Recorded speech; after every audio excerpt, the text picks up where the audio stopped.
Well, the skies are clearing up. The winds have calmed down here in Southern California. It does not mean that this is an over and done story. Take a look at this massive eucalyptus tree that came down in La Jolla. This is the kind of cleanup that a lot of crews are having to deal with today as they start to grapple with the weight of this storm and these massive winds that move through. I mean, think about how strong the wind had to be to uproot this puppy, this massive tree that's been here forever, from underneath this sidewalk, lifting that concrete.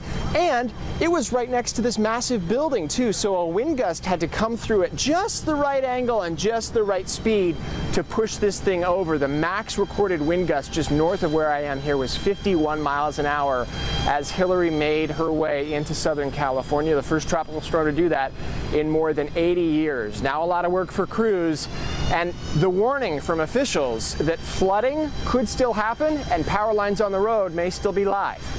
The remnants of Tropical Storm Hilary now moving out of Southern California, but the impact of the weekend's drenching rain lingers. About 20 miles of Interstate 10 near Palm Springs shut down Monday morning. A long line of trucks remained at a standstill. Schools were closed for hundreds of thousands of children in Los Angeles, San Diego, and the Coachella Valley. LA officials reported 17 minor mud flows and 150 tree-related issues in the city. At one point, 40,000 households were without power.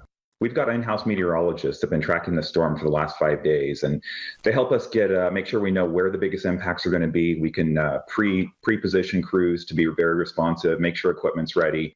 California's governor declared a state of emergency in several southern counties, including Los Angeles, Orange, and San Diego. 7,500 emergency responders were deployed. The 911 system went down in Palm Springs Sunday night. Calls were rerouted in the interim. Meanwhile, the city's roads were impassable.